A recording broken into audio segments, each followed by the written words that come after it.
Well, we are ready to get extreme, right? Liberty is not extreme, but maybe privacy needs to be in a day and age when the government is classifying everybody as extremists.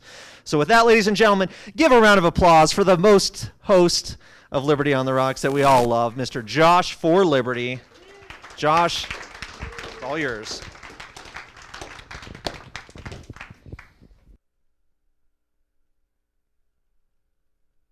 Hello, can everyone hear me? All right, thanks everybody for coming out. I want to apologize again for the last minute change. I swear it was not my goal to bait you all with guns and then surprise, privacy. That was not the plan. This is a talk I've been meaning to do for a while. My goal is to probably do it in like 6 months from now. But we had a last minute cancellation, so I figured I could throw this together in 4 hours. And that's about what it is. So I apologize if my slides are a little cluttered. Or if I seem disorderly, because I haven't practiced this at all. This is just something that I am very interested in. So as Brandon mentioned, the name that is up there is Josh for Liberty. I know a lot of people here know my last name, but I'm trying to scrub that from the internet as much as possible. And I have shamelessly stolen the idea of Seth for Privacy. If you guys are familiar with him, he's a big privacy advocate. He goes by Seth for Privacy, although he originally put his last name out there, and so you can still find it in certain URLs and Docker images and that sort of thing. But I wanted to do something where I could still speak publicly but not have to give out my last name, and that also wasn't limited to just privacy. Because as you guys know, I do a lot of Liberty stuff as well, and I speak about that also. Also want to mention, I guess, credentials. I'm not an expert on privacy, despite Brandon's so nicely saying so. I've worked in IT for about 10 years. I was a help desk tech, worked up sysadmin, and I was a security analyst before I quit. I am pursuing my master's degree in cybersecurity right now. I have a few certifications that are security related, and I quit my job about a year ago, and one of my big focuses was to do everything that I can private. So I've been doing a lot of research on that and trying to decrease my public presence as much as possible. So with that, we will get into the presentation. So first, the current state of privacy. Some of you might recognize this as a quick video clip. This is from a show called Mythic Quest, which is about a video game company. So I was just going to show this quick clip to kind of illustrate how people in general feel about privacy. Pretty awesome, huh? What? Awesome? No, it's not awesome. We've been hacked. People's personal information, their credit cards, their passwords, they've all been compromised. Hey, nobody cares about that. It's not a big deal, guys. It is a massive deal. How do you understand this? Hundreds of corporations have been hacked in the last few years, and no one gave a shit. Name one. Equifax. Name another. Target. Name another one. PlayStation. Name one more. Yahoo. Another. Marriott. One more. eBay, Uber, Anthem, Blue Cross Blue Shield, Home Depot, Facebook. God damn it. Fine. UPS, Chase Bank, Tumblr, LinkedIn, AOL. People don't care about privacy. What they care about is a good story. So again, that's from a show called Mythic Quest. That's probably the best scene in the entire show. Otherwise, I'm not that big a fan of the show, but it's cool. It's from the creators of It's Always Sunny. Check it out. But I think that's a pretty good summary of how most people see privacy. They don't see that it's a realistic thing to achieve. Governments have all of your information, as do corporations. Who gives a shit? What are you going to do? I'm going to tell everybody what I ate for breakfast on Facebook. That's how most people see it. But I disagree. I think there's a lot of reasons to care about privacy. So here I think are the top 3 reasons. So the first one would be just sort of your general privacy concerns: stalkers, scammers, criminals, ransomware, Twitter mobs, and swatting. So you guys have probably seen things like cancel culture with Twitter mobs. People will come after you. Sometimes they might show up at your home because you piss off someone on Twitter. Now, they can find out all of your information from Twitter sometimes based on what you posted in your, whatever. Anything you post on Twitter, Facebook, YouTube, these people are crazy. They can use Osint techniques. They can find where you live based off of the tree that's standing behind you or the weather patterns. I don't know if you guys are familiar with the story of Shia LaBeouf a few years ago. He posted a flag up. It was an anti-Trump speech, and a bunch of people trolled him for years, and they were able to find the flag every time by just mostly following his social media and tracking weather patterns. It's a pretty fun story. Go look into it because he had almost a mental breakdown about it. There you go. So it can get a little weird. And then swatting is another big thing. So if you guys aren't familiar with swatting, it's basically the concept if you're playing a video game and you talk shit, sometimes someone will call the SWAT team on you. The SWAT team shows up at your house, and sometimes they shoot you. So this actually happened several times to Tim Pool. If you guys are familiar with Tim Pool, political commentator. I think he's been swatted something like 8 times, all while live streaming, which is a little ridiculous. I don't know why the cops don't stop showing up at some point. And then Marjorie Taylor Greene has been swatted at least twice. She's a member of Congress, for anyone who doesn't know. Then otherwise, government and corporate surveillance, those are advancing rapidly. I'm sure you probably all know that. Big tech and government are ramping up censorship dramatically. We've seen that a lot in the last 2 years. We'll get into a few specific examples. Now, that's always kind of been a problem, but it's getting worse daily as technology advances. And then furthermore, if you guys are familiar with the conspiracy theory of the Great Reset or the World Economic Forum, which is actually very real, they say all this stuff publicly, but a lot of the things they are trying to do is create CDBCs, central bank digital currencies, that will track every single financial transaction that you ever spend, digital IDs that will tie you to every transaction, as well as every choice you make, everything you buy, when you get on a train, your political views especially, and then of course facial recognition and social credit scores. There's a lot of this in China already. It's difficult to determine how much of it is in China. There's a guy who was on Tom Woods maybe 6 months ago, and he was saying it's not quite the dystopia that everyone thinks it is, but the official story is that China is extremely a dystopia due to social credit scores. There was an MMA fighter who embarrassed a Chinese fighter, actually. It was a Chinese fighter who did traditional martial arts. The MMA fighter went out and just beat the shit out of him, and that guy claims that he now can't travel to other provinces in China. He can't leave the country. He can't do anything. So it's hard to say, again, exactly how bad it is in China, but we definitely don't want that here. All right, so just going to talk about a few sort of like mainstream hacks that people may not be aware of. 2018, Equifax, which is a credit firm, lost 147.7 million Americans' data. So that's almost half of all Americans' data was compromised in that one. And pretty much, I believe every credit firm has been hacked at this point. So every time you get hacked, you're getting hacked from company 1, company 2, company 3, company 4. Your data is all over the place from different hacks. And you have to give them that data in some cases. If you're dealing with government agencies, generally you have to give it to them. So the Equifax one is pretty bad. As far as I know, nobody was fired. I think their head of cybersecurity had a master's degree in music. That was a whole thing when that one came out. Another one that people probably never heard about was this company called Cineverse, which I never heard of this company until this hack came out. They route text messages for 300 phone providers, up to 740 billion text messages per year. And they were compromised for 5 years before they discovered this. So we don't know the full extent to what they were hacked, but it could be 740 billion text messages for all we know. This other one, the IRS was scammed into sending out 700,000 tax returns to scammers. So someone filed your tax return for you, and they sent your tax money to the scammer. And it's been a while since I read the story. I didn't have time to read all these stories, but they basically gaslit everyone. They're like, no, this is your fault. Deal with it. It took the IRS almost a year to finally admit fault and then actually do something about it. Then on the right-hand side, there are just some general statistics about data breaches. Every 68 seconds, records are compromised per second. Sorry, 68 records are compromised per second. And then 71% of data breaches are monetarily motivated. Things like ransomware are a big problem. Ransomware isn't a big problem to you individually. You're probably not going to get ransomwared. But every company I've worked for has been ransomwared at one time or another. And what that effectively means is they encrypt some of your content. So one of your servers gets encrypted. So all of a sudden, you can't access emails for the entire company. Or you can't access the file share for the entire company. And usually what happens in this case is if you have good backups, you can rebuild the server and you're fine.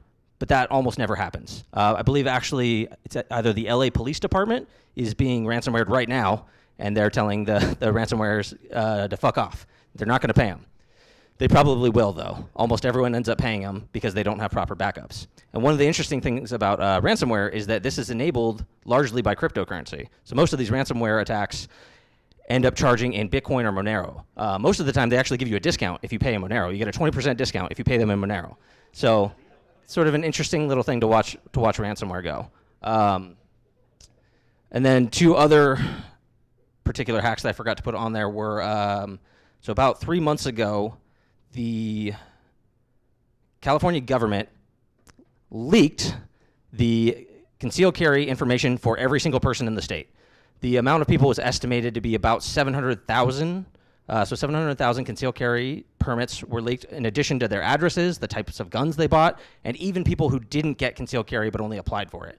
A lot of people think that that was actually probably done purposefully, because that was posted on their website, and you could go read it for a good 24 hours on their website. They have since taken it down, but it's on the internet forever, as all things are.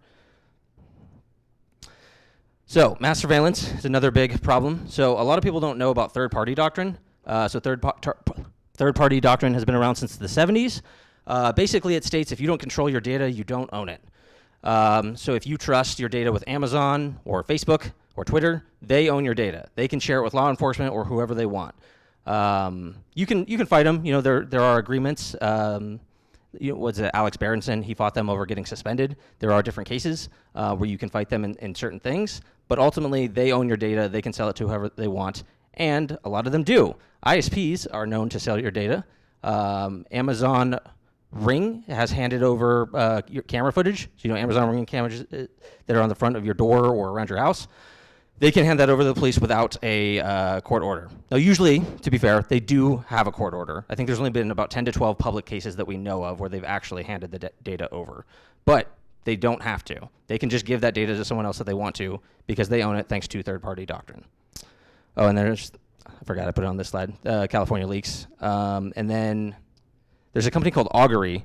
This just came out like a week ago, that claims that they have access to 90% of all internet traffic, and they are now working with military contractors. The military purchased them. So the military may or may not have access to 90% of all internet traffic, according to this article, which I only just saw and didn't have time to read. So censorship and creeping fascism is becoming a much bigger problem. So fascism is usually defined as the merger of corporate and state power, not just whatever Donald Trump thinks, despite what some people will tell you these days. These days, it is a little bit non-center left. If you're not center left, you're a fascist. That's pretty much the public definition. So there's two big events, I'd say in the last 2 years, aside from COVID, that really kind of freaked me out and decided that I needed to dive into privacy a lot more. So the first one was Parler on January 6th. So everyone probably knows about January 6th. That was the day the government was overthrown. We abolished the federal government, and we all became free, obviously. That Buffalo guy's the president now, right? Yeah, the QAnon shaman he's our new Murray Rothbard. Everyone praise to the QAnon shaman. No, but what really happened was a bunch of Trump supporters were LARPing, and they were entrapped by the FBI into going into the White House, and then some of them just went on their own. And basically, their lives have been ruined ever since. But the response to that is pretty terrifying. So there were a lot of people there who got arrested just for being there, not for going in. They started going around to local restaurants. I heard a bunch of cases of them going to like the local Subway, the IHOP nearby, and asking if people who were in the building were there, tracking people's cell phone numbers and arresting them. And a lot of these people aren't even getting charged. They were getting thrown in solitary confinement. So, and they've really publicly escalated rhetoric about turning essentially the war on, not on drugs, but the war on terror inwards, mostly against conservatives, libertarians. And John Brennan also said this on CNN. The former CIA director specifically said that they need to look at conservatives and libertarians. And it's also against a lot of left-wing progressives. They are very against the good left-wing progressives as well, and we shouldn't discount them. So that was the one big thing. Right after that was the GameStop hack was another one that was pretty similar. Wasn't quite as big a deal, but basically a bunch of Redditors who literally refer to themselves as retarded apes. They were able to game a hedge fund, and a hedge fund almost went bankrupt. So Congress essentially stepped in and said, you can't do that, and tried to shut the whole thing down, and everybody freaked out. So that was another thing that we really saw Congress and the government really drop their hands a little bit and really show that they're in favor of this fascist system and protecting corporations. The other big one is the Canadian Freedom Convoy. I'm sure you all remember that. That was only about 6-7 months ago. It's a pretty big deal. I can't remember exactly what Trudeau said, just a couple of extremists that were headed towards Ottawa. So this was a massive protest for anyone unaware. Thousands of trucks from all across Canada drove all the way in a giant line to Canada, parked their vehicles all throughout Ottawa, and completely shut the city down for, I think it was close to a month. So in doing this, the government refused to talk to them about pretty much anything. They just called them terrorists, right-wingers, racists. One of my favorite videos was actually a video of a bunch of, I think they were Sikh So they've all got like their turbans on, and they're all I don't know what language the Sikh people speak, but they were all like dancing to music in the middle of the street, and like having this religious ceremony. And it was kind of wild to see that, like, these are your white supremacist extremists. There's a lot of like really fun videos that came out of that people were just partying in the street. All they're basically protesting COVID vaccine mandates and protesting for freedom. And the government did everything they could to completely destroy these people's lives in a lot of cases. So a lot of these people had their bank accounts frozen. A lot of them were arrested. There was a famous video of a horse trampling an old woman, and Justin Trudeau supported all of this and didn't say anything against it, which is ironic because Justin Trudeau is known for supporting left-wing causes, Black Lives Matter, anything like that. Anyone who's protesting, he's the first one to tell you about how honorable that cause is. But as soon as a cause that wasn't left-wing happened, he went out there and did everything he could to basically destroy these people. So one of the interesting things that happened with the Canadian truckers was they tried to send a bunch of donations. So a lot of people from America and people from all over Canada, all over the world really, were trying to send donations to the truckers. So originally they sent it through GoFundMe. So I think GoFundMe had raised a couple $1 million, and then GoFundMe froze their funds. Now, I don't know why these people didn't see this coming. They probably should have seen this coming, given the way everything's gone for the last 2 years. But regardless, they didn't. Funds got frozen in GoFundMe, and GoFundMe actually announced that those funds would not be returned to the people who had donated. They were going to take the funds and then donate them to charitable causes that GoFundMe chose. There was massive outrage about that, and they eventually refunded everyone. As far as I'm aware, everyone got their money back. So after that, they then switched over to Give, Send, Go. Give, Send, Go is another company like GoFundMe, a little bit more Christian conservative. That's kind of what they're known for. So they donated a whole bunch of money through Give, Send, Go. And then I believe the Canadian authorities shut pretty much all of that money down. They confiscated that money once it actually went to the people in Canada. And then on top of that, there was a hacker who hacked Give, Send, Go and released all of the data from every single person who supported that campaign. So addresses, credit cards, whatever else was there. And then that person actually went on Twitter and bragged about it in a very manic state. This person is known for hacking a lot of things. They claim credit for it on Twitter. It was a kind of wild video to go watch. So after that, they then switched to Bitcoin, which is great that they're using Bitcoin. But they fucked up. They sent the Bitcoin to one person, private keys got exposed, and the Bitcoin got confiscated. So I don't remember what the exact status of that is. Didn't have a ton of time to look into it. I was following it really closely at the time. But there was a lot of money that didn't end up going to the truckers because some mistakes were made. All right, so we'll talk about the World Economic Forum and the Great Reset. So that lovely man that you see there is Klaus Schwab. Klaus Schwab is in the he's the head of the World Economic Forum, which he started in the 70s. And this organization is basically movie villains. If you guys have seen, was it Spectre from James Bond, Hydra from Captain America, or Mr. Robot? What were they called in Mr. Robot? Evil Corp, yeah. Evil Corp and then the Dark Army. That's basically what the World Economic Forum is. Like, it sounds cartoonish, but basically in these universes, these were like these groups that would infiltrate governments and corporations and monopolize power to do their evil activities. It's pretty much what the World Economic Forum is doing. They're doing it openly, and most Western governments support it. So a few of the big things that they're trying to do, digital IDs, CBDCs, and using things like climate change to lock down the economy and determine what you eat. So I have just a couple quick links. Yes, you will eat the bugs and you will be happy, is the famous quote from Klaus Schwab. So real quick, this is a trailer.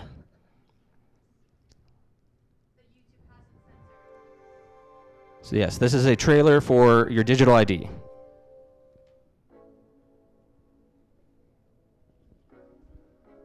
Hello, everyone. Meet Lucy, student in psychology, and me, her digital ID wallet issued by the government to offer a wide range of identity services. This is a Black Mirror episode, right? I'm a handy way of proving This is why I don't watch Black Mirror. online and face-to-face. Let's have a closer look at what I can do. I can help governments to better communicate with citizens. Right now, I'm reminding Lucy of the appointment she needs to schedule for her mandatory vaccination. Mandatory vaccination, by the way. Time to go to her exam. Lucy is a bit stressed out. I'm here to make it easy for her to prove she is the right candidate, with a quick and secure connection between her phone and the examiner's.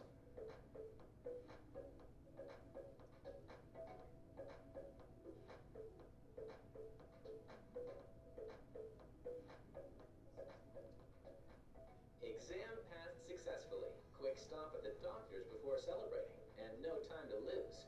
On the way, Lucy uses me to declare her passport lost. She needs it for her upcoming road trip. No issue. She can request an emergency digital passport without having to go to the authority office. I make official admin a lot smoother. And that's not all. I can also help Lucy request a birth certificate, pay her taxes, or prove who she is when onboarding to new services, such as opening a bank account. I allow Lucy to certify her healthcare coverage entitlement. She's able to decide whether to authorize the doctor to access her medical records or not, ensuring her control over her personal data. Lucy needs one more thing before being all set for her trip to Australia, renting a car. I help her share her driver's license credentials online, so that she doesn't have to wait hours in a queue to collect the car when she gets to Brisbane. The rental company benefits from secure and accurate information, and Lucy from a smooth experience. Lucy's friends are waiting for her inside the bar. To allow her to get in, I simply generate a QR code that proves Lucy is old enough, so she doesn't have to share all her ID details with the bar staff. So yes, I'm Lucy's best companion. I protect her identity and official credentials wherever she goes. I provide secured access to public and private services and allow her to have full control over her data privacy. In other words, I give the right access to the right data to the right person. I'm also trusted by governments to best support countries' digital transformation, fight against ID fraud, and deliver smooth public services. I am the Talis Digital ID Wallet. And before they're hacked. So I don't know if that creeps anyone else out, but it creeps me out a lot. Yeah, it was a real ad. That's as far as I'm aware, it's real. Jimmy Dore covered this. Oop. My bad. Yeah, no, as far as I'm aware, that is real. Jimmy Dore covered this maybe 6 months ago. That's where I first saw it. But that video is 2 years old. So they've been working on this for a while. Bill Gates is known to fund this. He's been backing it for a long time. And this is very much the goal, right? Now, if you're more of maybe a blue pillar or a more mainstream person, a lot of that might not have sounded super fucking creepy. That might have just sounded convenient. So like a lot of people will probably go for this, you know? You think like all my stuff in one app. I can prove who I am. You know, I don't lose everything. I got my passport. There is some convenience there. Did you have a question, Dolph? I just want to make a quick comment and say yes, in reference to what you just said, that my own girlfriend, she absolutely adores this kind of stuff, and she's told me that. Yeah, find yourself a girl who looks at this in terror. Yeah, that's right.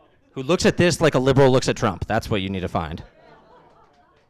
Keep in mind that as libertarians, our problem is not that we care about the actual application, that people are forced to do it. That's the important part. Sure. Don't have any right to tell people they can't do this. Yeah, and if this was done in a open source self-sovereignty app, I don't think anyone here would have a problem with it. If you just had one app that had all your data and was incredibly secure, it had 5 factors of authentication, and you weren't forced to use it, and you could control everything, I think a lot of people would like something like that, right? Yeah, end-to-end encrypted with your 5 forms of authentication, you know, whatever it is. A lot of people would like something like that. And so a lot of people will be sucked into that. So, but of course, as we mentioned, digital IDs, the government now has access to all of your information, and it's all in one convenient spot. Sure. We can follow up in Q&A. Yeah. So the second point is CDBCs. So just real quick, this is a nice, friendly website where you can track the progress of CDBCs. Oh, in my privacy settings, got in the way there, ironically. You can track the CDBC progress all over the world. Where'd it go? Doesn't always load right away. There we go. So this is the progress of CDBCs everywhere in the world. So if you see over here on the left-hand side, 11 countries have already launched central bank digital currencies. Now, some of those are not quite as dystopian as you might think they are. You'd have to look into each one. Sometimes they're sort of a hodgepodge. They use cash and also a digital system. They're all different. But 11 countries have launched, 15 are in pilot, 26 in development, 46 in research, and then 10 are inactive. Not entirely sure what inactive means. And then 2 have been canceled. So There you go. That's some hope right there. But as you can see, America is currently in, I believe it's the development stage. Or no, they're in the research stage, and Canada's in the development stage. So like these are definitely coming. This is the Atlantic Council. You can track the status of this happening all over the world. This is something they very much want because, again, they'll know every single transaction that you make. They can go to Brandon Work's account. Brandon Work spent $17 at the strip joint today, and he doesn't deserve to have his vaccination. You know, he's cheap. What can I say? A man after my own heart. So yeah, keep an eye on that because it's coming. And then here's another video from the World Economic Forum, basically praising lockdowns. So climate lockdowns are coming. If any of you fellows listen to Dave Smith, he's been predicting this for a while, but I think it's very apparent if you pay attention.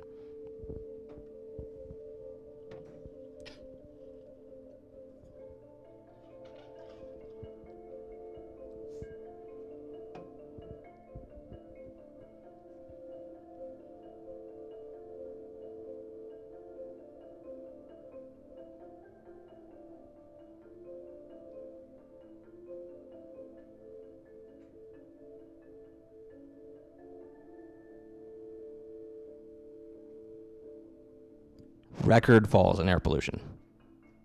Lockdowns save the earth.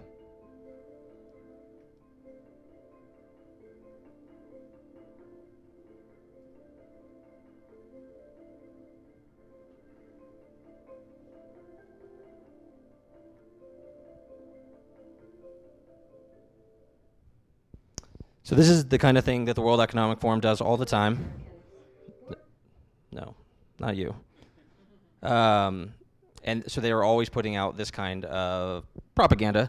They are also known for doing some big events. They war gamed a massive pandemic in 2019, November 2019, and then 6 months later the pandemic happened. They also war gamed Cyber Polygon, which was a massive cyber attack on the entire world that shuts down the entire internet. That was in, I think it was July 2021. So something like that might happen. Yeah, so keep in mind that like members of the World Economic Forum are Justin Trudeau, Jacinda Ardern, I think is her name, Prime Minister of New Zealand, the UK, America, Vladimir Putin actually was in there. I think he's been removed in the last 6 months. He is no longer a member of the World Economic Forum, but he was in there. So again, this is like a massive conspiracy that is actually happening. People might tell you you're crazy, but this is very much a public thing. And if you pay attention to it, it gets pretty crazy. I don't know if any of you guys have seen the protests all over Europe about nitrogen. Farmers are basically copying the trucker convoys all over Europe and basically blockading cities with their tractors because World Economic Forum backed policies for different governments are forcing them to cut emissions by 30%, which would devastate all these farmers. Like they're all going to go bankrupt. Yeah, no, it'd be an absolute disaster. But that's what they're pushing. And they actually pushed this in Sri Lanka about 2 years ago, and Sri Lanka, if you guys have been paying attention to the news, collapsed about 2 to 3 months ago. So, and this is coming in a lot of different places. Canada is also doing this as well. So this kind of government spying is not new. I don't know if you guys have seen that. That's the NSA logo, or one of their logos, of an octopus covering the entire Earth. And the motto, if you can read it, is "Nothing is beyond our reach." So I didn't really focus much on NSA spying because most people here are probably familiar with Ed Snowden and the extent to which that goes. But a lot of people think that that was a bit more recent, and it's actually been going on for a long time. Has anybody here seen the movie Enemy of the State? Yeah. Not as many as there should be. Fantastic movie. Go watch it. 1998, Gene Hackman, Will Smith. Didn't really resonate with me as a kid. As a kid, they were just a bunch of bad guys and they lost, and that was it. But if you go watch that movie now, it is shockingly accurate and terrifying. Watch the prequel to Conversation as well, too. Sure, watch that too. I endorse Tom's message. But just real quick, here is a quick clip from Enemy of the State. And this movie is full of amazing clips. Unfortunately, I couldn't put them all together. So this is just a quick one that I thought highlighted my point here.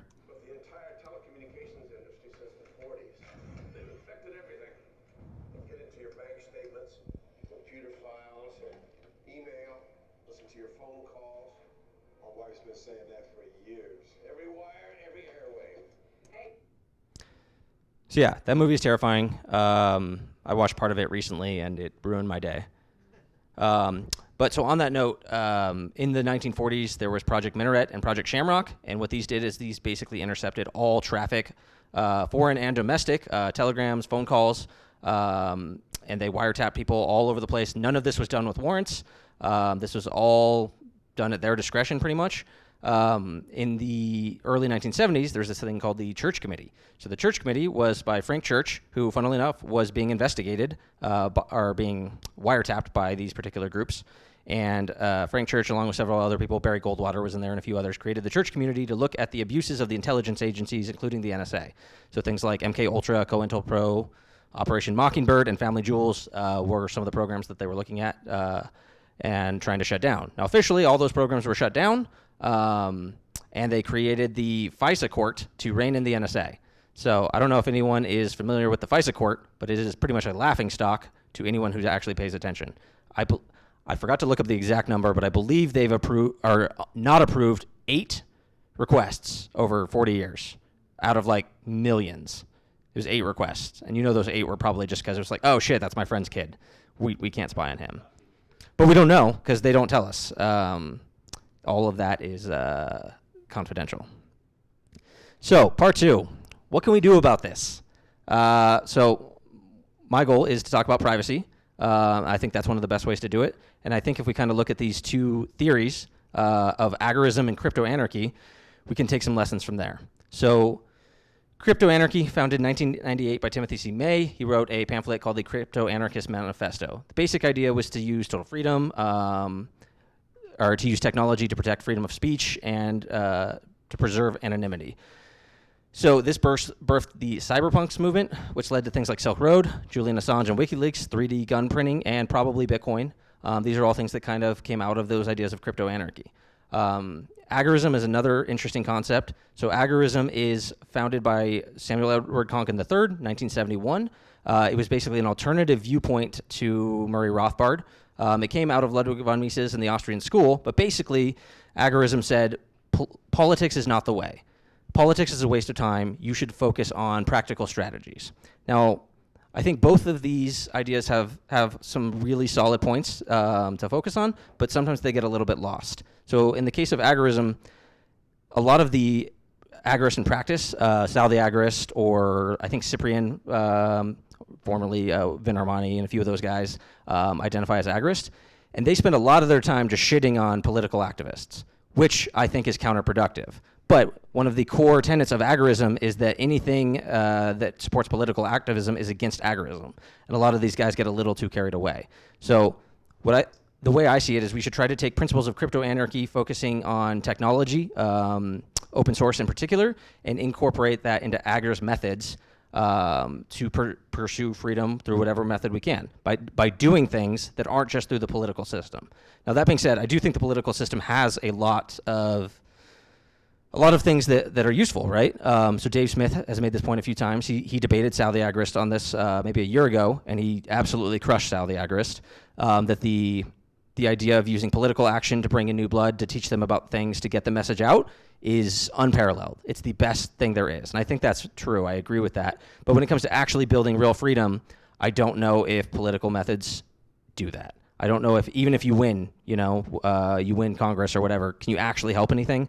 Almost everyone who is in Congress ends up selling out or making things worse. So agorism is a cool idea. Konkin's wrote a few books, Agorist Primer, New Libertarian Manifesto. They're both really short. Check it out. Talk about some of his ideas. He talks about the counter economy. His whole idea is basically anything that exists outside the state can be agorism. Now, one of the dangerous things, though, is that most things in agorism are technically illegal. So I do not endorse any illegal activities. But agorism doesn't have to inherently be illegal. I think you can work outside the state using entrepreneurial methods, things like crypto anarchy, to live outside the state as much as possible, right? You host your own data. You talk directly to other people. You use Bitcoin. I think Bitcoin is one of the best examples. Monero is one of the best examples, that you can pay people directly without having to go through the banks and through the system. So I think embracing these agorist and crypto anarchy philosophies can get us a lot of extra freedom, but we also shouldn't be too strict with it. Don't waste your time as an agorist shitting on people doing political activism, because that is their method for gaining freedom. Even if you don't agree with it, just focus on agorism, which I think is a more effective tool myself. But I love what everyone else is doing. I love that everyone's pursuing liberty through whatever method they can. So on that note, let's get to some actual ways that you can gain more privacy. So I put these 6 together in no particular order. These are relatively easy things that you can start doing today or tomorrow to help you achieve more freedom. So the first, delete your social media. Pretty obvious. Not going to be for everyone. If you're running for political office or you have a business, probably not going to be a good thing for you. But you can approach it from a different angle. You can change your last name on there so people can't target you quite as easily. You can also use things like privacy front ends.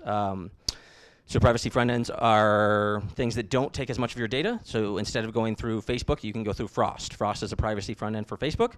And we'll get into some more of the specific examples later. But basically every major application, every big tech company has some kind of privacy front end you can use or an alternative, right? So instead of Facebook, you could use Float. And you can talk to the 45 people that are on Float.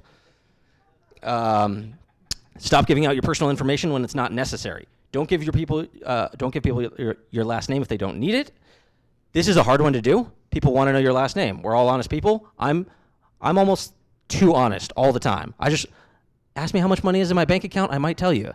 I just have this weird thing to be radically honest, and so it's been pretty hard for me to stop telling people my last name because they don't need to know. What good can come from someone knowing your last name? Would be my point. Almost nothing. Now, obviously, not every case you can do this in. If you are doing anything with the government or your medical records or your employer, those are exceptions. You can see what you can do in those cases. There's different workarounds for specific cases, but for the most part, you have to give them your last name. And then also using email aliases. Same thing applies to your email. Don't give your email out to anyone because it could be compromised. If it's compromised, people can hack you, people can spam you, you get all sorts of problems. So there's different email aliasing services you can use to create an intermediary between you and your direct email. Number 3, use a password manager and random passwords. So kind of along the lines of the email, random passwords are very good to have because if there's a data breach, that way people don't have your password to every single account you've ever had. And this happens all the time, especially if you're, over 40, you have maybe 2 passwords and use it for every single thing you log into because it's easy to remember. Now, Password Manager helps you to remember all your passwords. It's one of the few privacy things that is actually more convenient. Because let me tell you, privacy is a trade-off. There's a lot of things that are a pain in the ass, and you can lock yourself out of your own systems. But password managers are one of the few things that make things a lot easier. You don't have to remember 75 or 1,000 different passwords, and you don't even have to type them in if you use something like Bitwarden. You put it in your web browser, Bitwarden will automatically punch in your password for you. All right, 4, consider opting into a privacy service to delete your data from data brokers. So data brokers are companies that buy your data. Intellius is one. There's about 100 more. If you do a couple quick Google searches, you can usually find your address, your name. A lot of your relatives will all be right next to you. Sometimes it's right, sometimes it's not. It was actually a bit of a relief. I ran a report on Intellius, and it was only about 50% accurate, which was better than I expected. But that was on one data broker. There's 100 more data brokers. So people who are trying to research you are on a few of these data brokers. They can put all this information together. It's not that hard to piece out who your family is, how old they are, where they live, where you used to live. And all that is on these data broker websites. Now, you can remove this all manually. It's not that hard, but one of the reasons to consider one of these services is because they check constantly. So if you use something like Delete Me, they will check 100 or so data brokers with your account. Every year, every couple months, they check it to make sure it didn't get added back.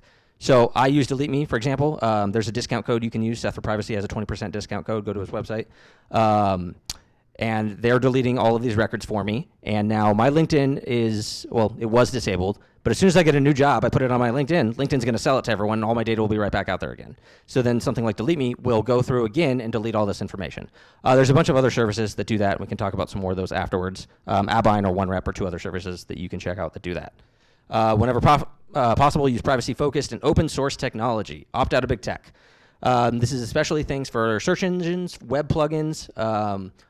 Also consider using a VPN. Molvad, Proton VPN are both really good. You can pay for them with Monero or Bitcoin completely anonymously. Instead of using Chrome or Internet Explorer, use Firefox or Brave. These are much better browsers for search engines. There's a cool one called Kagi that's really good, especially if you're technical at all. You can find a lot of technical things on Kagi. DuckDuckGo isn't perfect. They recently got busted for censoring pro-Russian information, which was very disappointing to a lot of us because private search was their whole reason for existing, and they were still censoring. But they're still a lot better than Google. So DuckDuckGo is another good one. Presearch is another cool one that you can check out. There's a bunch more. And then 6, Always use encrypted services over non-encrypted services when you can. There's not always options, right? Discord's not encrypted. I don't know, maybe your local political caucus is on Discord and you have to be there. There are exceptions, right? You can't always use encrypted apps. But when you can, Signal, Telegram, Matrix, all these things are encrypted. Use those over anything that uses unencrypted chats. Mastodon's like a Twitter, so it's not. Yeah, it's a decentralized Twitter. I don't know the encryption level, but Mastodon's a cool one. That's a Twitter alternative. And then use something like Proton Mail over Gmail. What was that? Yeah, that's probably. Yeah, that makes sense. Mastodon is a public thing. I've never been on Mastodon, so I'm not an expert. But these are some more intense ways to get privacy and self-sovereignty. This is after you've done everything else. Maybe consider some of these things. Purchase your vehicles, your house, and your utilities with an LLC or a trust that's not directly in your name. This takes a little bit of work. It's not too hard for a vehicle. It's a bit harder for utilities. I hear it's a nightmare for utilities. I haven't gotten that far yet. But there are ways to do it. People have done it. If you guys want to check out Michael Bazell's book, he gets into a lot of this, and I'll mention that again later. But that's a really great thing to do because that way people don't know who lives in this house. They don't know who owns the car. My car in particular is in the name of an LLC. It was purchased with cash. There is no legal tie to my car because I did it that way. Now, there would be if you had purchased the car in your name and then you transfer it to an LLC. They will know that car was owned by you at one point, but they won't know who owns it now necessarily other than the LLC. And this isn't that expensive. The company I used, I think, was about $1,500 total for 2 cars to create the LLC and to get them registered. And they actually will register it for you in most cases. So they'll go to the DMV and do it for you, so you don't have to do that. So you pay a small fee for privacy and convenience, but I think it's worth it. Switch your operating systems to open source versions whenever you can. Switch from Mac or Windows to Linux. Linux is free, which is a nice thing. There is a learning curve. It's a pain in the ass sometimes. My desktop, I want to smash it because it just keeps freezing on me on Linux. So there's things you do run into.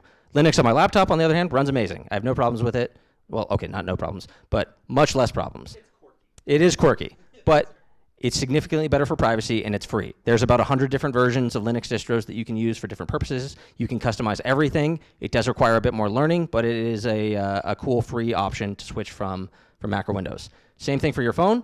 If you use Android, you can switch over to Calyx OS or Graphene. Also, Lineage is another option. Calyx and Graphene are for Pixels only. I think there's like 1 or 2 phone exceptions to that. The Fairphone is one that will be supporting Calyx. I don't know if they are yet. Fairphone is a really cool project that's only based in the UK right now. And what the Fairphone does is it lets you take every single part of your phone out, and you can swap every single part of your phone out. So you can swap the battery out for the battery, the camera for the camera, the keyboard, whatever. Every single part of the Fairphone is replaceable, which is kind of another cool thing. PinePhone is an open source phone.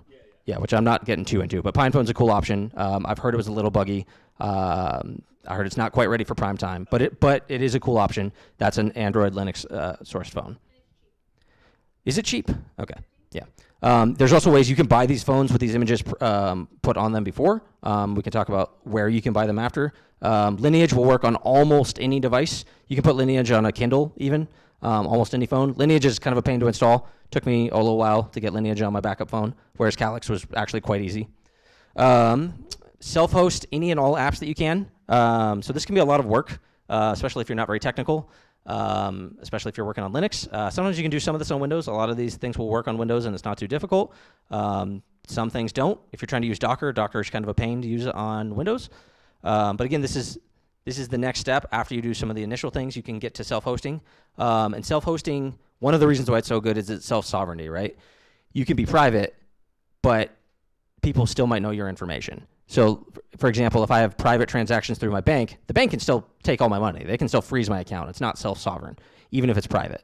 There's something like privacy.com you can use with your bank account to get privacy on your credit card, but the bank can shut you down. And that is true of everything. Facebook, Netflix, whatever it is. So instead of Netflix, consider hosting a Plex server. And then instead of Dropbox, consider Nextcloud, something like that. So a lot of these things aren't too hard. They're getting better. I know we have a few people here from Start9. They're doing their best to try and make these apps easier, and they're doing a good job. I think they're going to have Nextcloud soon. It's just a couple clicks, and you can get these things going, which is definitely easier than even trying to do it through Docker on Linux. Yeah, Ubuntu Server is another cool option that's not too difficult. but it is more difficult than something like Start9 Embassy. Whenever possible, use Monero or Bitcoin for your financial choices. So if you can purchase something in Bitcoin or Monero directly, you should do that. Monero is, to this day, the most private thing that we know of, the most private cryptocurrency. The IRS had a bounty for anyone that could crack it. I think it was $500,000 right around there that they were paying anyone out. I think they paid out part of the bounty, but not the full bounty. But as far as we know publicly, Monero has not been cracked. Now, I have heard there are reasons to believe Monero has been compromised, and I would assume at the highest level, the NSA level, everything is probably compromised, and you should go into it with that assumption. But that doesn't matter for 99% of people 99% of the time. If you just want privacy from people on Twitter, from your bank, from Facebook, Monero is amazing. Even regular cops, even probably most people who work at the NSA, they still don't have access to trace your Monero transactions, if that's even possible. Bitcoin is another good option. It's not quite as private as Monero, but there's lots of ways to make Bitcoin more private. There's a lot of intermediary services you can use if you can't buy something directly with Monero or Bitcoin. You can get a lot of virtual debit cards. There's a lot of companies that will sell you the credit or the gift card. So you can maybe $5,000 in Monero, you buy a gift card to Best Buy or whatever you want. There's a really cool wallet called Cake Wallet that you can get on your phone. You put in some Monero, buy the gift card to whatever you need to buy if you're at the store, and you can buy it pretty easily on your phone. Usually you get about a 3% discount. So there's a lot of practical ways to use Monero. There's another really cool service called Pay with Moon. Pay with Moon lets you create virtual debit cards to use at any company you want. So you log into your website, Pay with Moon, you create a virtual card, you load it with Bitcoin. They only take Bitcoin, not Monero. You can put up to $1,000 in Bitcoin on your virtual card, and then you can spend that at anywhere in the U.S. Yeah. Primarily takes Lightning as the input, and the Lightning usage of Bitcoin is significantly more private than standard layer 1 Bitcoin. Yeah, so they do take Lightning Bitcoin. They also take on-chain Bitcoin, and that's it right now. So yeah, you can use either one of those. You can also use a decentralized exchange, or not necessarily decentralized, but a non-custodial exchange. Send your Monero to that exchange, they forward the Bitcoin on to Pay with Moon. That's another option too. So it's a really cool service. I met a bunch of them in Miami a few months ago, and they were all really cool and doing a lot of good work. And then physical shipping. So this is a tough one. This is like probably the hardest thing. So there's a few things you can do. You can use basically drop shipping companies that are an intermediary between you and the company you're ordering from. Privacy Post or America's Mailbox are two. So basically you would forward all your mail or packages to these two companies. So they're both in North or South Dakota, I believe. So you order something, it gets sent to them in South Dakota, they forward it on to you. So that way, anything you order, they don't know who you are because it's going to that address. Now, that's going to cost a lot for packages. It's not necessarily worth it if you're ordering a lot of packages. That's why I don't use it. So for those options, another thing you could consider is something like a UPS store. You can get kind of like a PO box where you can have all your or everything you purchase go to a local UPS store, and you can do it under an LLC. So they all send it to the LLC at the UPS store. Costs a little bit of money, but that's another thing that you can do for privacy. And so, more or less in conclusion, here's a couple of cool resources if you want to get into privacy. So the first, privacytools.io, is probably the single best website right now. Can you guys see them? I was trying to fix that earlier, but let me see if this helps. Nope, it's just trying to open them. Yeah, I might have spelled that wrong. I think you're right. So sorry. So it's privacytools.io is the first one. I can see it here, but you guys can't see it, and it's not letting me highlight it. Alternative2.net is just a list of open source applications. So instead of Word, you can use this one. Instead of Outlook, you can use Thunderbird, or Mailspring is a really good alternative to Thunderbird. It's dramatically better than Thunderbird, actually. Techlore.tech/go incognito is kind of a cool little YouTube channel where Techlore teaches you all about intro to privacy. So you can learn what a lot of these concepts are, how to implement them. It's only about a 4-hour-long course with I think it's like 100 5-minute videos. Techlore does that for free. He's a privacy educator. And then if you want to go really hard, inteltechniques.com. So Michael Bazzell is basically the king of privacy. So he's written the best Osint book, which is open source intelligence, teaches you how to find other people. His book, Extreme Privacy, 4th edition, came out in March this year. That was kind of the inspiration for this title of this talk. So yeah, if you want to get hard into it, Michael Bazzell's book is amazing. His website has a ton of great resources on how to opt out of a lot of things like data brokers. And then a couple cool podcasts that you guys should check out. I listen to all these pretty regularly. So the first one, Privacy, Security, and Osint show. That's Michael Bazel's show, and he gets into like specifics. Okay, you want to click this, you click that. Here's what I use. Here's what I don't use. Here's why I don't use it. He is very good at being non-political. He's a former cop, so he's not a libertarian. He's not one of us, but he is very good at being neutral. Opt-Out Podcast is really good. That's Seth for Privacy. He gets into a lot of privacy philosophy and also talks about a lot of different applications. Watchman Privacy, Gabriel Custodiet. He's a privacy consultant. You can hire him to help you become more private, and he's had some really good guests recently. Surveillance Report is all about companies leaking your data.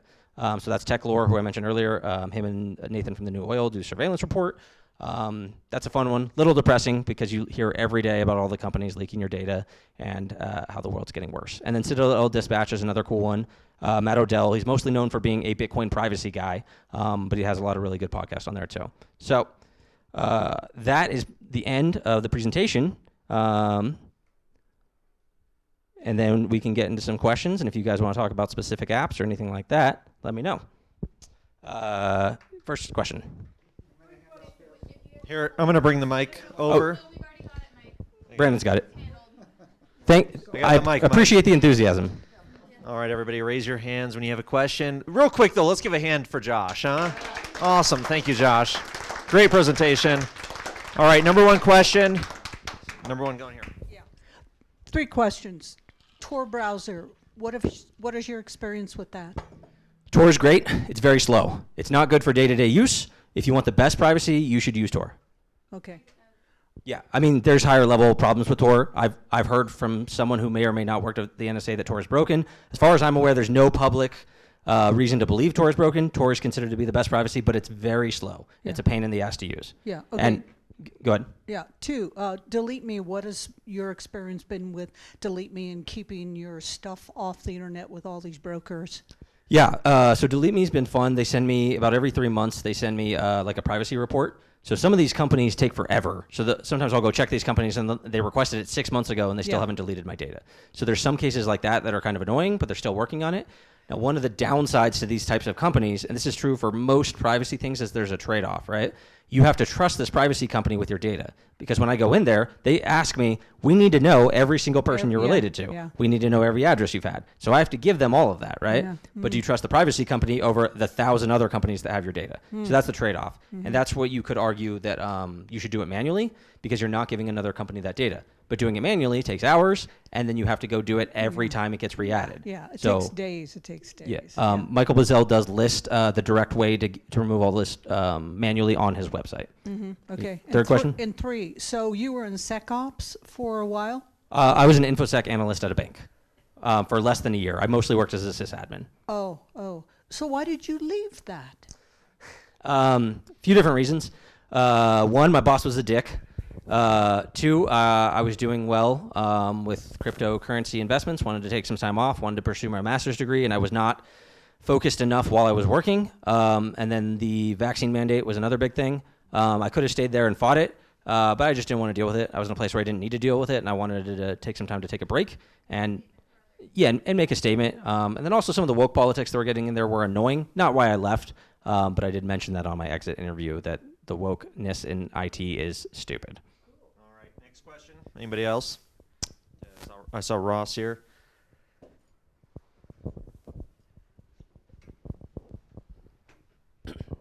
I got 2 questions. First is, I'll say for social media, like using your pets instead of your real name or that kind of type of thing. Do you think that's a good strategy if you can do it? I mean, obviously, I can't do it if I'm running for office, but a lot of people Sure. can. So in your case, if you're running for office, I do think there's a legitimate use case to having social media. That's a trade-off that you have to weigh. The pet thing, I don't know if that really helps you a whole lot. Is it more private than your name? Sure. But you're also giving them something you don't need to give them, right? Like the pet name might be the answer to one of your security questions, and you might have forgot about it. So I wouldn't use a pet name. I would just make up a name or not use your last name. I think that's one of the better things is you use your first name and just say, like, I won't tell you my last name because you don't need it. But again, it's different for everyone. If you're running for Congress, probably just use your full name. And just one more real quick one. IRS, they were hacked in 2015, if I remember right. Then recently they just gave a bunch of data that they weren't supposed to on the internet. Is there any way to safeguard against either of those situations? So the IRS is a tough one, right? Because you have to give them your information.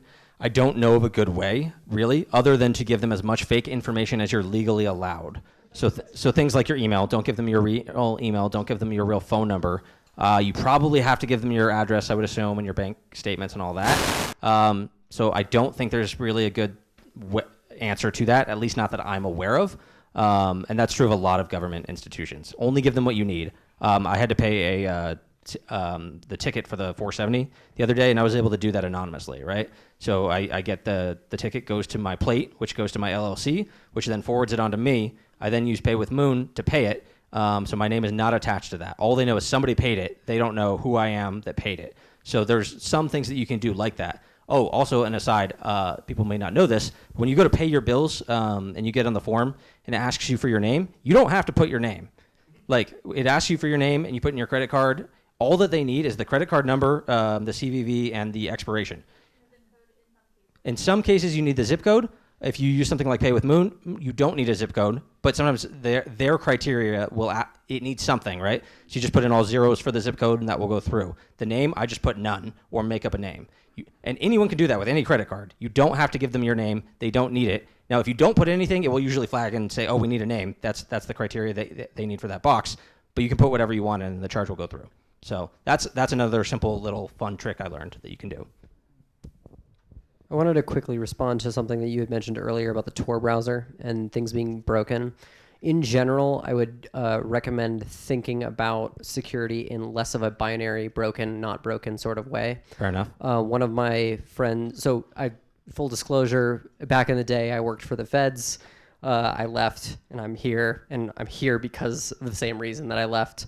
But ultimately, some of my friends back there, they gave a piece of advice that I think is applicable here, which is that if you're on the FBI's top 10 most wanted, there's probably nothing on earth that will help you. But if you're not, a little goes an exceptionally long way. So in this case, as it pertains to Tor, it's like, yes, the government might be able to do timing attacks for in employee resources for people who they are directly trying to pursue. But for everyone else, it becomes so intractable for them to do dragnet type surveillance on those sorts of things that it is going to help you. So like, it's still a good idea, even if it is quote unquote broken for those who are like an active target of pursuit. Yeah, I want to say I agree with all that. I endorse all that. If you guys don't know Keegan knows a lot about this stuff. Definitely talk to him about that. So I'd say like the big issue with Tor is the speed thing. So it's not good for daily use. If, like he mentioned, you're running from people or you got stalkers, Tor is the best privacy option. Now Tor is a browser. If you want to route all your traffic through Tor, that's another thing. You can do that at a router level, but that's kind of difficult in most cases. So, but no, totally agree with Keegan. Talk to Keegan more if you have more questions about Tor.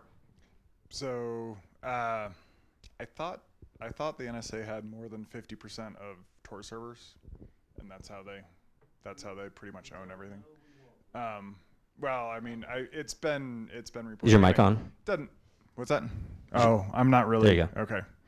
Anyway, just one more comment on like, don't give away info. Most doctors' offices will ask you for 15 pages of information that they will then sell for, I think it's something like $5 to $10 to $15 a pop. Do not give it to them. They don't look at it, they sell it. And that's true of many, many different organizations. Don't give out any information you don't need to, and get, unfortunately, comfortable with lying in some cases, or just tell people, I'm not going to give you that. You got to be a bit of a dick. I got my car worked on. It's like, oh, what's your address? Why would you need that? You don't need that. And he insisted on it, so I'm like, okay, here's a fake address. And I told him that. I gave him a fake address. So, Dolph. Okay, just so, since I couldn't comment while you were talking, I wanted to make three quick comments, everybody, if you just bear with me here.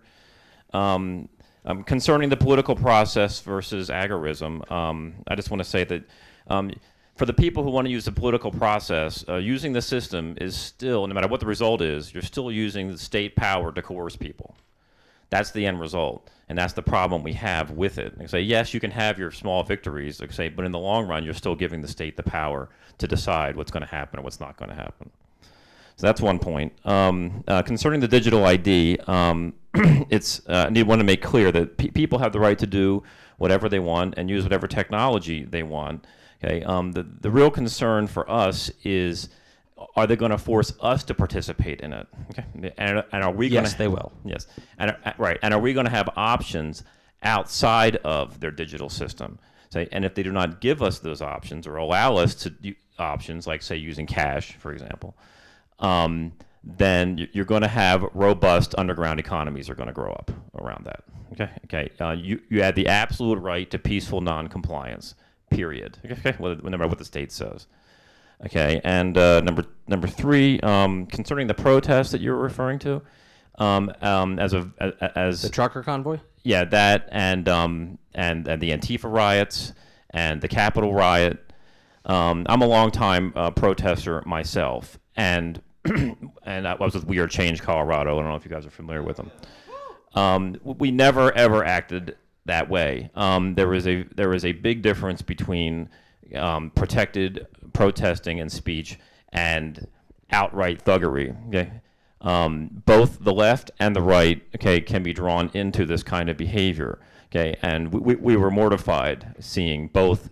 Like, remember when Antifa rioted downtown here and were wrecking businesses, for example, and also this Capitol riot, okay, which isn't anything like a real protest, okay, or that's going to get any kind of a response that's going to help anybody.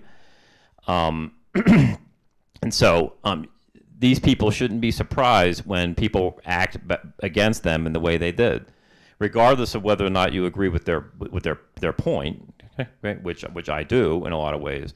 Say if you're going to puff your chest out against a giant, he's going to stomp you. That's what's going to happen, and that is what happened. Okay, so I just want to make those points. Okay. I don't know if there's questions there, but let me respond to points 1 and 2 real quick. Point 2, yes, of course, if it's optional. I don't think any of us have a problem with that. Totally agree. This won't be optional. That's why we're pushing back against it. You mentioned basically like We Are Change and other forms of agorism. Parallel economies is a really important thing. That's why I think something like Monero is so useful. Monero, Cash, Bitcoin, because then you can participate in parallel economies without the approval of the state. Cash will probably go away long term, but in the short term, those are 3 things that you can use. Your first point, talking about agorism, yes, I agree with you in the sense that if a politician wins, they are using the state against everyone else. That is true. That's not necessarily true if you're just running for political office, right? Now, Ron Paul was a congressman, so it's not the same thing. But by just running for Congress, you can get the message out, right? This is the whole idea of Dave Smith running for the Mises Caucus for the Libertarian Party. Is the point of it is not to win. It's to convince people to get a public platform to talk about things. And I think there is no convincing argument that that isn't the most effective way to bring people towards liberty. Unfortunately, I wish that wasn't true. I wish it was like, no, just tell everybody about Bitcoin and then everyone's a anarcho-capitalist. Not really the case. And not everyone's an anarchist, right? Like I am, I know you are, but a lot of people aren't. A lot of people believe in the political process, and if we could just have a government that only did taxes, roads, and defense, most people would be pretty happy with that. Even I would be pretty happy with that. But so I think there's some pushback there, even though, yes, you are technically correct. So next question. Matt. I had a question. Since it can be very difficult to actually hide information, do you think that there's more practical use sometimes than just putting out a bunch of fake information that's super misleading? Like, say, if you're worried about people doxing you, you show a picture of yourself next to The Rock and you're a little taller than he is, and you claim that you're related to the Supreme Court justice, and everybody starts looking for your family in Washington, D.C. or something crazy. I mean, it probably depends on what you're looking for. I'd say for the most part, probably not. Because you're still being tracked in ways that you can't always control, right? Like your browser is always being tracked at some level. Your IP is always being tracked at some level. And also, that's a lot of work. If I'm going to go make 75 fake accounts that are similar to my name, that's just a ton of work. So like, if you're, again, if you're kind of like Keegan mentioned, if you're running from the FBI, maybe some of those like false plants would be good. I think every situation would be different, and it would depend on what kind of information you want to do. But again, it's a lot of work, and I think all of that is inferior to just not having your information online if you can. Now, if you get doxxed, you could argue that, well, I'm going to put 3 addresses out there so they don't know which one is which. Yeah. But usually it's not that hard to figure out which one's the legitimate one, right? If any good like Osint investigators looking at it, they can usually figure out. which version of you is the legitimate one, unless you're good at what you do. Yeah, or you just do it a lot, like, things like you go to the library and you check out things that you're not actually interested in occasionally. I mean, that's going deep.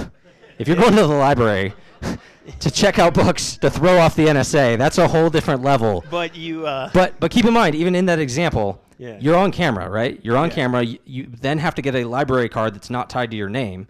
So, like, if you're going in there just to check out books with a library card tied to you and you're on camera, that doesn't really help you much. Well, but that's Yeah, you'd have to get a fake library card, is the point. Well, you wouldn't. You would get a real library card. You would have your face. They would think they have information about you that they don't because you didn't actually check out Michelle Obama's audiobook on CD because you were listening to it. Sure, there's some merit there, but you would have to think it through very carefully because you'd probably expose yourself more than you would help yourself in most cases. Yeah. So. Or when I tricked Facebook into thinking I was the church lady by getting a bunch of people to tag me in those memes. Tricking Facebook and the FBI, two very different things. Yeah. But yes, sure. Yeah. I mean, they're getting closer every day. They are getting closer every day. Artem? My question regarding cons of being so private. So I believe the biggest cons is that you're losing some trust. I'm not sure. Maybe people start losing trust in you. Who are you? I don't know about you anything, so why I should have any business with you if you're so hiding? Maybe you're some kind of criminal. Maybe you're going to do something harm for me. So it's first problem which I see with being so private. Second problem is regarding you cannot message your ideas to public because you say, I will delete, you should delete your public accounts like Facebook and everything like that. And it means that very important social networks will be used by people who do not believe in your ideas. For example, they removed Trump for Twitter because he was so popular and so it was very beneficial for him. So your ideas won't be represented in all of kind of social medias. So what do you think about these two problems? Sure. So the first problem you mentioned, that is a big problem with privacy. That's something you have to deal with all the time. So for example, if you try to create an Amazon account with a Proton Mail email and a VPN, you'll get rejected. They'll shut down your account immediately. And this happens for a lot of things. A lot of the big tech companies will shut you down. There's ways to game the systems. For something like that, you can game Amazon. Michael Bazzell has a whole section in his book into how to game it. Huh? Sure. No, I understand. I'm just saying this is one example of where you run into that problem, that the website doesn't trust me. It's not an individual in this case, but the website does not trust me because I'm using privacy tools. So one counterpoint to that is we should normalize these tools because privacy is a human right and privacy is something you should care about. So the more people use privacy tools, the more companies and other people will stop being concerned about them. Now, the second thing, again, it's difficult, right? If you go talk to someone in person, though, and you just tell them, like, look, I don't like mass surveillance. I don't like dragnet surveillance. I'm concerned about the direction of this country, the way things are going. I'm concerned about Twitter mobs. I got doxxed. I got a stalker. You can say things like that, and people will be very sympathetic to that. I've done that several times, and if you say those things, they're like, oh, no, I totally get it, and I think that's a good thing. I wish I was better. That's what I hear most of the time. Yeah, if you're super sketchy, if you want 100% anonymous shipping, I'm only going to use Monero, and my package smells like weed. Yeah, maybe I'm a drug dealer, and people might not want to support that. But if you just focus on the privacy angle and you are honest with people as much as you can be, you can usually get around that. And again, it's always a trade-off, right? There's different levels to basically the amount of privacy you want and the ease of access to information or other people. In addition, what you were saying about social media, I would debate how useful is social media. Something like Twitter or Facebook are really bad for you psychologically. They're a giant time suck, and they expose all your public data. Now, again, if you have a company or you're running for office or something like that, I think they are worthwhile, and that's why I have them. I only have my Facebook account for Liberty on the Rocks. Otherwise, I would delete it. Twitter, same thing. But again, there's a trade-off, right? And you can be anonymous on Twitter. You don't have to have your name. And even Facebook, I changed my last name. My last name is not on Facebook, and nobody cares. So and again, it's all a trade-off. There's different things, but. So I don't have a question, but I do want to echo something that you just said and really emphasize it among your call to actions. And that, so to add to the call to actions that you have, the one thing that we can all do for each other in this like quest for privacy is to normalize privacy. If you say, "Hi, I'm Kiera so-and-so," and that person responds and doesn't give their last name, don't say, "What is your last name?" They would volunteer information that they want to provide for you. Don't make it so that people have to answer questions that they don't want to answer, and celebrate their right to privacy. Don't make it awkward. The number one thing, and the thing that we all respond to that makes us provide more information than we want to provide, is the social aspect that Artem just brought up. We don't want to appear sketchy. We want to build trust with our fellow human beings. We want to have strong relationships. So don't request information of other people that they do not want to provide. And that's it. I completely endorse that. Also, that was my wife, so conflict of interest. But I'm not saying her name. Let me ask my question first before I make comment, because I don't want to forget my question. So, Sure. What do you think about local working together in the sense of, we've been talking about committees of safety, and Jackie's kind of brought that up. And the idea is we learn our rights, our constitutional rights, and then maybe we can organize as, whoever shows up for this to create a committee of safety and gain control over the sheriff that's in our county. That's my question, if you are familiar with that, and maybe you just want to pass it off to Jackie. But what I want to say, I want to thank you for bringing this topic to this group, so now we all know that we all know about it. I think that's really important. That some of that stuff I think is out of date, that you mentioned it was out of date, like the phone is like not going to be the thing. They've already got implants that they are testing out in Sweden. So those people are chipped already, and they just pass their hand over the sensor, and it gets them in the door. I think there's a company here in the United States that has taken voluntarily their employees can do that. Klaus Schwab, he's way beyond. He's talking about brain implants, which is as science fiction as you can get, but they've been talking about it for years and years, and they have really smart people who are working on all this stuff. Let's see, the Sustainable Development Goals, when they have your carbon footprint, and it's all on your blockchain record, and it's your smartphone and your smart toilet and your smart meter and your smart refrigerator. And maybe you probably already know this stuff. You're probably just shielding us from the worst of it, I'm guessing. But anyway, the Committee of Safety is the question I wanted to ask you about. Okay, so there's a lot there. First off, the Committee of Safety, I'm not super familiar with that particular term, but no, I think that's great.